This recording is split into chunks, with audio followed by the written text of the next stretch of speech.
Hi, everyone. Welcome to Ignite Your Spark series on Life Expressions podcast. I am your host, Charie Ilon, and this series is a byproduct of Ignite Your Spark Masterclass facilitated by Coach Azim Jamal. This is the fourth episode of the series, and today we'll talk about resilience. The dictionary defines it as the capacity to withstand or to recover quickly from difficulties. But today we will dive into the word and really see the beauty and power of resilience. I am joined today by no less than the coach of the Ignite Your Spark Masterclass, Azim Jamal. Azim is an inspirational speaker, best-selling author, and a leadership coach. He is the founder of Corporate Sufi Worldwide Incorporated, a company dedicated to inspiring and empowering leaders to achieve material success, blended with a deep sense of purpose, balance, and fulfillment. His book, The Power of Giving, co-authored with Harvey McKinnon, has been a #1 bestseller on Amazon and Barnes & Noble. It has been translated in 9 languages, won the Nautilus Gold Award for books that create social change, and even topped Harry Potter for a few hours. His latest and 9th book is entitled Spark, Journey from Success to Significance. Welcome back to the series, Azim. Thank you, Charie. And we are joined today by another guest. She is an executive officer at a community organization in Kenya. Previously, she was in the real estate sector for over 15 years with experience in sales, marketing, and facilities management. She has a master's degree in business administration and pursued marketing prior to that. She has rekindled her passion for art. Please welcome Zahiba Mawji. Hi, Zahiba. Hi, Charie. Hi, Azim. How are you? Hi, Mariam. Hi. Welcome to the series, and we're glad you're here to join us, Zahiba.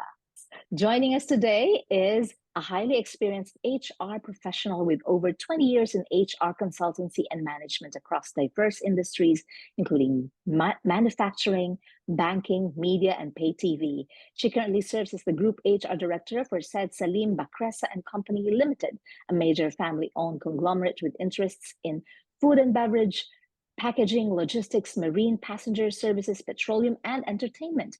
Her career has provided her with extensive experience working with various cultural and educational backgrounds, and she is also a certified generous emotional intelligence practitioner. Welcome to the series, Mariam Bayumi. Hi, Mariam. Hi, Charie. Thanks for having me. Nice to be here. Yes, I'm really glad to have this fourth episode of Ignite Your Spark series with the three of you. Azim, for the audience who has not watched the series before, please tell us about Spark. So spark is something we're all born with, but somehow along the way we lose that spark, and most of the reason we lose the spark, we call it for circumstances. The main point is spark does not depend on circumstances. Spark does not depend on external factors. Spark depends on what's inside you. We are born with a spark, and how do we rekindle that spark is to believe that the internal spark is permanent. External spark is temporary. Internal spark is unlimited. External spark is limited. Internal spark is permanent. External spark is temporary. To tap into this internal spark rekindles you, and you have an echo in your voice, you have a spring in your step, and you're glowing and flowing and oozing with energy. So that's what spark is all about. And we talk about how do we ignite that spark and rekindle it. Yeah, that's great. Like this internal spark, because the light that shines from within cannot be dimmed, right? You have said that it's not depending on the circumstances around you, but it is from within. So now we will explore the concept of resilience. Please talk about this.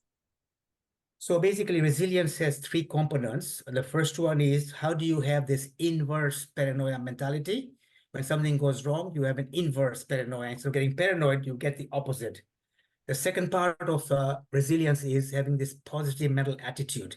You look at everything from that, the lenses of positivity, and that's how you look at things. When you change the way you look at things, the things you look at change. That's what Wayne Dyer used to tell us. And that's true. It's how you process things in your life determines the outcome. And the third part of resilience is whenever something wrong happens, you bounce back bigger and stronger. Something wrong happens, you bounce back bigger and stronger. So actually look for something to go wrong, because that gives you the energy, the trigger, the drive to really step up and tap into your genius. Yeah. And Mariam and Zahiba were participants like me to Ignite Your Spark Masterclass. Mariam and Zahiba, how did the masterclass help you when we tackled resilience? Let's start with you, Zahiba. Thank you, Charie. A few years ago, I experienced a significant life shift when I transitioned from corporate work to community development. And at the same time, during that year, I also, went through a separation from my partner. Um, and this kind of like resulted me moving out with my child and having to fend for both of us. And whilst this was really challenging, I chose to view these changes as opportunities for growth and personal development. And I guess Azim's masterclass couldn't have come at a better time because it really amplified my journey towards self discovery, and helping me rekindle my passion for art. And I'll touch on that a little later. But through consistent practice and discipline, I found that the learnings, the guidance, and the support that Azim gave not only brought me peace internally, but also positively impacted, my daily life, both professionally and personally. That's wonderful. How about you, Mariam? Well, Charie, for me, I come from a background of a very big traditional African family where there's quite a bit of interaction, and I also work, as you say, in a big group, which the responsibilities are quite expansive. So being on this program has really made a huge difference for me in terms of managing relationships, both at home and at work. I'm a mother of 4, so you can imagine juggling all that and still being, the mother that I need to be. So for me, the program has truly made a difference because, these times there's a lot of changes. We're going through a lot of challenges. I mean, we went through COVID, and some effects of that I'm still having to relieve now. And so this program has truly empowered me, giving me a tool that I can run to and be able to, apply meaningfully in life, particularly when you speak about resilience. Yes. The program has truly made a difference for me. Yes. Now let's dive deep into the element of resilience, Azim. What is inverse paranoid mentality? So let's say something drastic happens in your life, something wrong happens. You have an event or an incident or an occasion. I just lost a good friend in Vancouver. There was a funeral yesterday. I met the son, the 2 daughters, the 6 grandkids, the wife. And he was 76 years old. He was actually my partner in my business, Corporate Sophie, for a while. And he's a very high level executive in a hotel chain. And he was playing squash, and he plays squash 3 times a week. You would not find a better, more resilient person than him. But his son wrote a letter to everybody, to an email, to say, look, what happened on August 20th when my father was playing squash, he got unconscious, was unconscious for a few days before he passed away on August 30th, was a pretty tragic day. But guess what? He was married for 53 years to my wife, to my mother, and he phoned every one of the child and the grandchild every single day. He lived his life fully. And he died doing what he was doing the best. He was still working full time as a vice president of a big hotel chain in Canada. And so, the family has taken it as often an inverse paranoia, that something wrong has happened. But how do we look at the best scenario of what has happened, right? It's very difficult. And I was amazed how they're, responding to it. Of course, it's going to be a challenge as they go forward. But this idea of having that kind of mentality, Yeah. I think Rumi has a quote. He says, live your life as if it's rigged in your favor. So whatever's happening is rigged in your favor. A bad thing happens, is rigged in your favor. So something bad is happening is not in the way, is on the way for your success. If you have an identity you want to create, if you have an affirmation attraction, you have the ultimate purpose credo and you're chasing it, you will go through many stumbles. But these stumbles are leading you towards that outcome. And you have that mentality, so you're able to turn a minus into a plus. Yeah, that's a fantastic way of looking at things. Zahiba, can you share with us an experience where you had to exercise this strength of mentality? You know, the masterclass has significantly equipped me to deal with the challenges and adversities in life. And you know, I mean, Azim's emphasis on patience, on toughness, on elasticity has fundamentally changed my mindset. You know, I realize that setbacks and failures are a natural part of life, and you know, growing up, um, I aspired to be an artist, but I was there was a lot of pushback. I was discouraged, and as a result, I couldn't pursue it. But what happened in the process was I had to get into the workforce, and I always had the desire to educate myself, and through the different experiences I had, you know, I ended up getting a master's degree, and I upskilled myself. And everything kind of came together. And I truly believe that everything that happened over the years kind of got me ready to deal with the challenges, you know, that came after. How about this positive mental attitude? Azim, can you please expound on having a positive mental attitude? So, you know, this idea of positive mental attitudes has two components. One is attitude and one is habits. You know, I was in South Africa, in Johannesburg, a few years ago when Brian Tracy and myself were doing an event. We had 4,000 people come to our event. And so Brian Tracy was coming a day later, and I went a day earlier. So there's a hotel called Maslow Hotel. So, you know, I was just walking around, you know, it was the first day, I had one extra day. And as I was walking around the hotel, it was a very nice hotel with gardens and everything. I came across a workshop room. So I entered the room and I saw a blackboard. On the Yeah. blackboard, there was a quote, and the quote read, "Your daily rituals determine your future success." You know, and so I used that quote in my session the next day. Your daily rituals, you know, when you wake up in the morning, what do you do? I mean, you certain regiments that you have. When I wake up in the morning, I meditate for an hour, and then I go to the gym for half an hour. Then I have calls worldwide. So by 7:30 in the morning, when people wake up, I've done my meditation hour. I've done half an hour of exercise. I've heard some podcasts. I've phoned few clients, and it's not even 7:30. So my rituals determine. So the attitude is also based on your habits, right? So those two Yes. go hand in hand. And attitude is always looking something wrong happened yesterday. Okay, this morning I woke up and said, you know, I want to make this day today the most happiest and the most impactful day. How do I turn yesterday's event from a minus into a plus? And then you write down what you need to do. And suddenly you're focusing on what you can do and what you not what you cannot do. So attitude also means there are three circles, right? The small circle is focus, the middle circle is influence, and the big circle is concern. Yeah. So positive mental attitudes means focusing on the small circle, which is your goal, which is your identity, which is your purpose. The Yeah. middle circle is what I can influence towards that. Yeah. And when I focus on the influence or the focus, I'm empowered. But if I focus on a concern, which I can't do anything about, I'm disempowered. So positive mental attitudes is to focus on your goals, on your purpose, align to what you can influence. So what you Yes. can do. And don't worry about what you cannot do, because no point worrying about what you cannot do. It's a waste of energy. So that's the idea of a positive mental attitude. Yeah. So positive mental attitude also has to do with consistency. Your habits, your attitudes, and the things that you do every day will determine the level of success that you'll achieve, or failure if you fail to do the right kind of habits every day.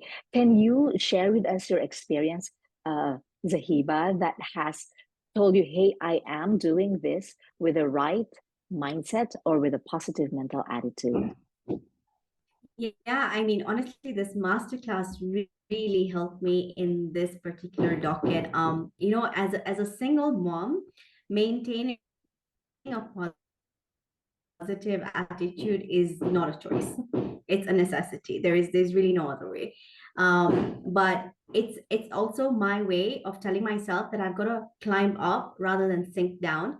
And to cultivate the positivity, you know, through the masterclass, I've incorporated practices like yoga very early in the morning. And I'll probably just do 15 minutes, but it changes everything about that morning.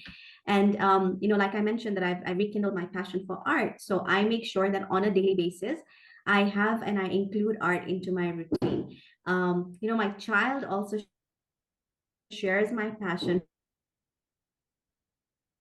for the arts, and this is also helping strengthen our bond of it. But it's a practice that I started, and I'm being patient with it. I really believe in the power of giving, and whether it's offering advice to a friend or just providing any simple task assistance, or spending time with loved ones, I'm now prioritizing my giving towards my community and myself. And as the saying goes, happiness is not a destination, it's a journey. I start each day with a positive mindset, or at least I try my best to do so. I'll start with a yoga session and I'll put on some really good upbeat music. I will dance around the house at like 7 in the morning, and I'll try and have a productive day just because of how I started it. And yes, as in you're absolutely right. It's those routines and those practices and converting those into discipline that builds the positive mindset. Yeah, I agree with that. However, it's not easy all the time, even if you try to start with a positive mindset, even if you exercise in the morning, do a journal, some things just don't turn out the way we expect them to be. And that's when we bounce back, right? That's Correct. when we say, okay, I will bounce back better, bigger, and stronger. Can you expound on this, Azim? Yeah, I think, one of my favorite example is something happened more than 50 years ago. More than 50 years ago, I was a young kid in Dar es Salaam. I was 10 years old, and we moved from one part of town to another part of town, and I Yeah. had no friends there. So I was roaming around in the streets trying to make some friends. And there were some kids playing soccer, football, whatever you call it, football in Dar es Salaam, we call it soccer in Canada. They were playing, so I said, "Can I play?" They said, "Yeah." After 5 minutes, they're telling me, "You don't know how to play, you sit out." So I went home and I was sulking, I was saying, I don't have any friends. I don't know how to play soccer. These guys are laughing at me. So I was sulking the first day, the second day, the third day. So my uncle said to me, "What's wrong with you?" So I told him, "We moved to this place. I don't have any friends. And, I want to play soccer." And they told me I don't know how to play. So he said, "You're going to sulk all your life?" She made me think. I said, "Do I have a choice?" So he almost said, "Yeah, you have a choice." So then I thought, I went and bought a soccer ball. I got up early every morning, an hour early. I practiced. I learned about soccer. After a few years, I became better. And I became a captain of that team. No big deal. I played a lot of soccer in Tanzania. I won the Sportsman of the Year trophy in Tanzania. I went to England, played a lot of soccer, traveled many cities, and made many friends. No big deal. I came to Canada, played a lot of soccer. In the community, I won again the Sportsman of the Year. I enjoyed the game. It was good for my health. No big deal. You know what the big deal was? When my son was born. When my Wow. son was born, I was like, I think 40 years old or something. And he became my best friend because I became his soccer coach. Even now we talk about soccer all the time. He had a game last night. Today, when I watched a game, a Premier League game in England. So we became best friends because of soccer. So an incident that happened more than 50 years ago, which I was put down, could have destroyed me, my confidence, but it made me so much, gave me so much joy, so much happiness. Even now at this age, I still follow soccer. It's my passion. So it gave me so much joy after 50 years. So this is Yeah. the meaning of bouncing back bigger and stronger. When something wrong happens, instead of feeling destroyed, if you're feeling a victim, you bounce back much bigger and stronger for what happens. Mariam, Yeah. we were just talking about bouncing back bigger and stronger, and you were sharing with us your experience about having a positive mental attitude. So basically, what I'd wanted to share is when I lost the two friends who were part of my support system, yes, it hit me hard then. But then, with the help of thinking around resilience and, having turning a negative into a positive, I came to understand that the blessings I had in the time that I had my two friends with me, they last through my whole life because to date, yes, they may not be here physically, but there's a lot that I got from them, and it empowers me to help others who have gone through certain difficulties to be able to remember the positive things, to know and see and treasure the impact that they had on me, and use that to become a better person now, because I realized then how many opportunities might have missed me because I was taking it for granted they were there. But now that they're not there, it has helped me truly value the things in my life, value the people that come in my life, be it in work or at home. So I Yes. have kids, but they also have their brothers and sisters, they have brothers and sisters. And it's easy in life to take that for granted or to distance yourself from it. But for me, the experience of embracing it has truly opened doors of positivity in my life. And I would like to, to share with others who are going through maybe certain family situations to be able to do that. But then also the other thing I wanted to share is in my work space, there's a time I had to quit a job. I wasn't really ready for that. I had not truly prepared for what my next day would be like. So this next day I wake up and I don't have a job to go to, and I've been doing this all my life. And my responsibilities are still there, and I'm not quite sure what's going to happen. So I went into a dip, but then with a bit of time, I got to understand that it was necessary for me to get out of that space for greater things to happen. And in that process, I like to refer to a time when my sister was talking to me, asking, are you really going to go back into employment? You look like you're into network marketing and all this stuff. And I just say to her, maybe if Azam asks me. And the power of, when you look at Spark, yes, it's resilience, but how all these things interconnect and how it makes the other things happen to you. I attracted opportunities to me. And 2 months down the line, Azam was looking and it came to me and I spoke to them and here I am. So I'm making a bigger impact, being part of a big brand, a local Tanzanian brand, which I'm truly proud. I was proud of even before joining, but then it's an opportunity to really make a difference. Yeah, and you are making a difference in your family and at the same time in your employment, in the way you interact with people. Like, well, just talking about bouncing back and having that positive mental attitude. I lost my father in June, and it was very difficult until now. I miss him so much, but I take comfort in the fact that he has rested peacefully and there are no regrets. I have appreciated him, and we had a very good relationship when he was still with us. And so cherishing the moments that you have with the people you love is so important, and you always go back to that. And so his love and his memory gives me strength to continue. That is also part of having an inverse paranoid mentality.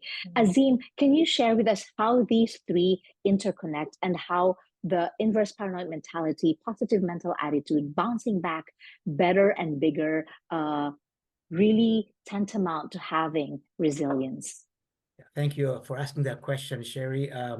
Yeah, so I was mentioning this, everything is interconnected. If you look at the whole framework of Spark, the foundation is service mantra, is your ultimate purpose credo, it's your birthday gift, what you're born with, and the affirmation attraction. Okay, so knowing what your birthday gift is, what you're born with, having an ultimate purpose, what you're trying to aspire to become, using your birthday gift, what you're born with, and also having a service mantra becomes your foundation. And then the approaches include secret sauce, includes namaste, includes inverse paranoia mentality, positive mental attitudes, bouncing back bigger and stronger, activity impact, and then the outcome will becomes living magnet. It becomes flow state that you are in. It becomes, so you have this process. So the inverse paranoia mentality and positive mental attitude and bouncing back bigger and stronger are the steps you take for your foundation to lead to the outcome. And this is where the interconnectedness happens. So without resilience, you're going to be facing difficulties, challenges, hurdles, obstacles. There are no ifs, there are no buts, there are no ends about it. It's going to happen. But when it happens, what do? Either you succumb and you say, why me? Or you say, why not me? I need these things to achieve my outcome. I need these things to go bigger and stronger, to overcome things. Faith is like a muscle. The more you use it, the stronger it becomes. If you don't use it, you lose it. So you need those struggles to make you better, to be more creative, to be more innovative, to be more dynamic, to become stronger and stronger and stronger, to then ignite your spark. Yeah. I'm sure Zahiba and Mariam have overcome so many obstacles and have emerged successful because you are very resilient. Zahiba, can you share with us a highlight experience that you say, Thank you for the trials. Thank you for the obstacles. Now I am here and I have bounced back bigger and better and stronger. Charie, there's so many experiences. I mean, life is full of challenges, just like it is opportunities.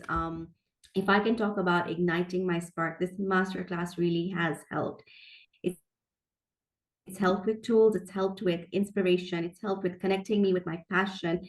I mean, just changing, changing jobs a few years ago, it wasn't just changing the job, but it was changing industries. I mean, here you are coming from this real estate sector, which is super corporate, and then now you're getting into like community development, and it functions and works so differently. I mean, the patience that you need, the adaptability that you need, it doesn't just come right away. You have to have so much patience for yourself. So I learned how to be patient, to work in a different environment, work with different types of people, understand stakeholder management at a completely different level.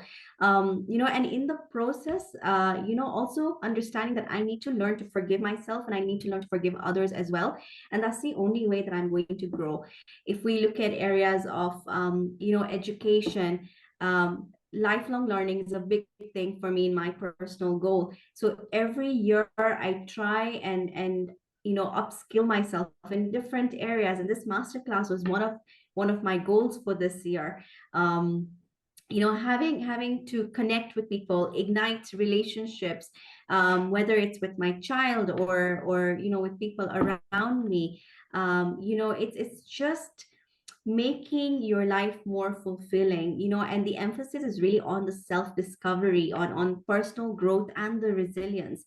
It helps me overcome my challenges and embrace the new opportunities. I feel more confident, I feel more aligned with my true purpose. And all the topics and the subjects around ignite your spark connect with one another. And what's beautiful about it is that it doesn't stop with the end of the master class. This is really a journey. You pick a topic and you say, what works for me today? What part of this do I need for myself today? And how can I work on making myself better? What is my service mantra? How am I evolving my ultimate purpose credo? How am I building my resilience? And there are so many examples that I can give you about my own personal life, and I've just touched on kind of three. One is changing this whole career transition. The second one was going through this separation and being with my child, and now really creating that relationship with my kid, and then pursuing my art, and lastly, of course, growing professionally. I mean, there are challenges on a day-to-day basis, but having the right mindset really makes a difference. It really puts me out there to say, you know what, it's okay, let me just take a step back. I am going to get scared. I am going to have fear. I do get paranoid. I do get anxiety.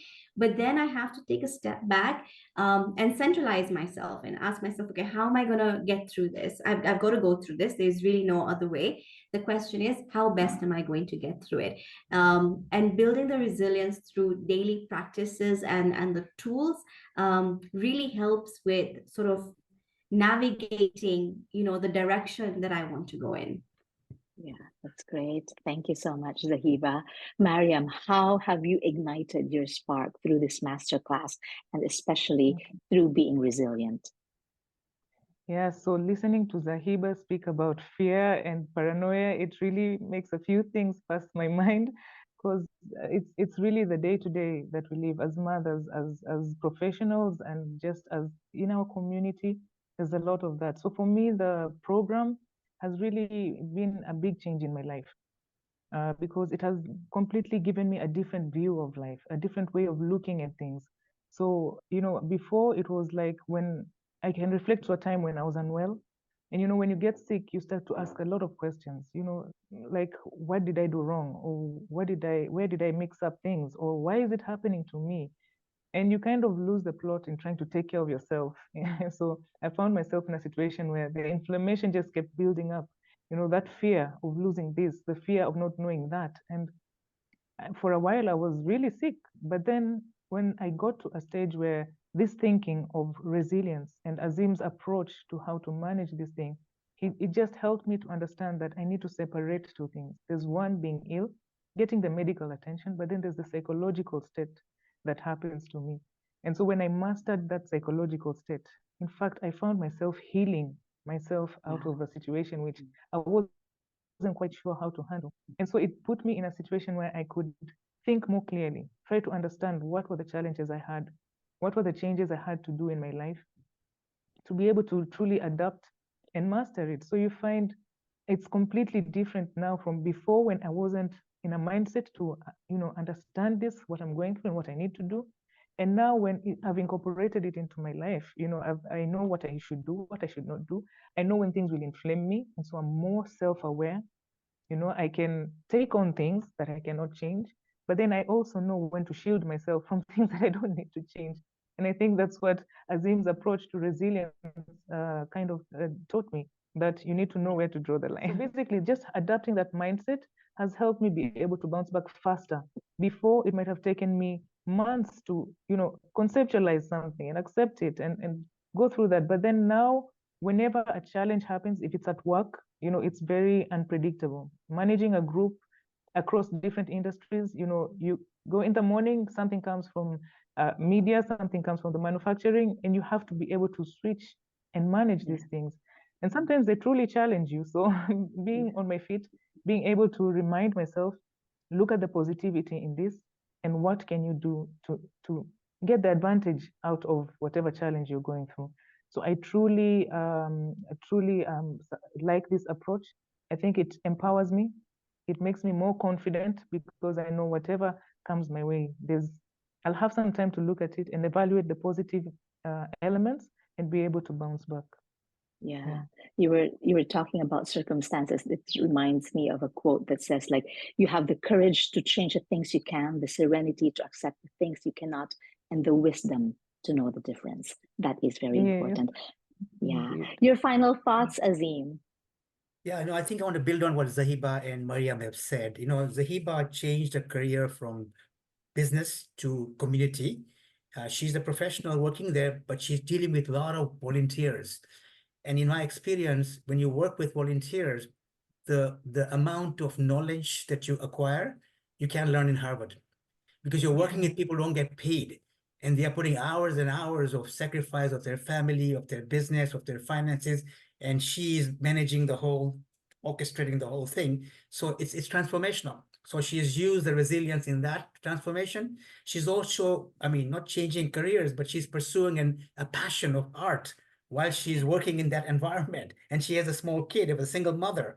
Resilience at its best, in Zahiba's example. In Mariam's example, Mariam is working for one of the biggest companies in Africa, Tanzania and also Africa. And she joined from one bank to this big organization, a huge transformation. And then, of course, she has a big family. She's mentioned about challenges she's faced in personal life and business. And she's been able to use resilience as something in her favor instead of against her, to still rekindle her spark. So in these two examples, you can see extreme examples from going from where they were to where they became, and yet they are still maintaining their gusto, their gumption, their energy, their spark, and their resilience all together, right? So I think to me, that sums up that challenges, hurdles, obstacles, even failures are part and parcel of the journey. Prophets went through it. Great business people went through it. No struggle, no success. No hurdle, no success. No obstacle, no success. No failure, no success. The bigger the obstacle, the bigger the challenge, the bigger the hurdle, the bigger the failure, the bigger the success. And that's the power, right? So spark has to go on, irrespective of what comes your way. Yeah. Oh, wow. That is beautiful. And here we are continuing to ignite our spark, not just through resilience, but with whole elements that you have shared with us: service, purpose, attraction, resilience, and knowing. That's what we're going to discuss in the next episode of this series. And so, for you guys there who are very much interested to really dive deeper and ignite your spark, there is a second batch for the masterclass of Azim. Just go to his website. It's corporatesufi.com/spark-masterclass and be transformed. Be able to ignite your spark from within that cannot be dimmed by outer circumstances. Finally, your final words, Zahiba and Mariam. Let's start with you, Mariam. Well, I think for me, this is a program that truly has made a difference in my life. For anyone that wants to live an impactful life, make a difference, be able to look back and say, yay, I did my best. I got my birthday gifts. I gave back to community. I achieved my passions. I, truly made a difference. For me, also spiritually, it has helped me become stronger spiritually, knowing that I'm giving for the right reasons and with a purpose of achieving, goodness in this world and in the next. So I would truly recommend this program for anyone looking to have a big, impact and make a difference personally and to the rest. Thanks, Charie. Powerful. Thank you so much, Mariam. Yeah. Zahiba. I completely reflect on what Mariam has just said. I mean, like I mentioned before, this masterclass couldn't have come at a better time for me.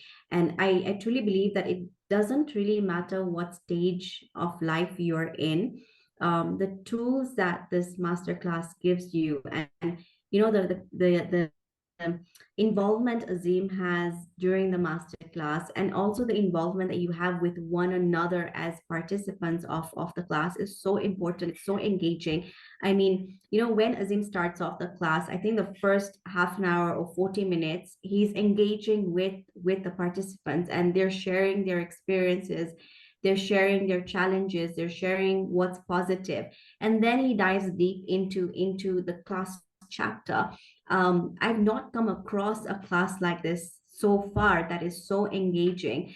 And sorry, you learn from one another, and you realize that everyone's going through their own journey, but there is sort of branches that make each one of you meet one another, and there's similarities in whatever it is that you're going through in life, and so this class has really helped me sort of tell myself, what, go with the flow. Life is like a river. It's gonna have its sort of moments of calmness and moments of storm, and one needs to be adaptable. But then how do you become adaptable? So it's through the support and the guidance of the master class that you learn to utilize what has been given to you, and to tell yourself, what, it's okay if you fall. Just bring yourself back up and try again. Keep trying. Azim always told us, until you don't hit 6 feet under, you have a chance. You could be Yes. 99 and you could still have a chance. So I would recommend this masterclass for anyone that is looking at igniting their spark. What that means, you'll find out when you're in the class, and it is a journey. It is a lifelong journey. Thank you. Yeah. That is a wonderful testimony and, of course, endorsement of the masterclass, which I absolutely agree with. Azim, your invitation to the people. Yeah, I think, they said that the biggest room in the world is room for improvement. So everybody can improve. So that's the first part. I think if anybody is objective, they know that they can improve. Even the best of the best of the best in the world can improve. That's the capacity we have. So that's number one. Number two is having, like in our case, 36 participants from 16 countries, bringing different backgrounds, different professions, different looks, different color, different everything, right? Coming together and learning from each other. That's the other power. The third one is, I've never done an online program in the past, but I realized I coach some high-level executives and, we have a really good transformation, but how many people can I coach one-on-one? So I realized as a group is better.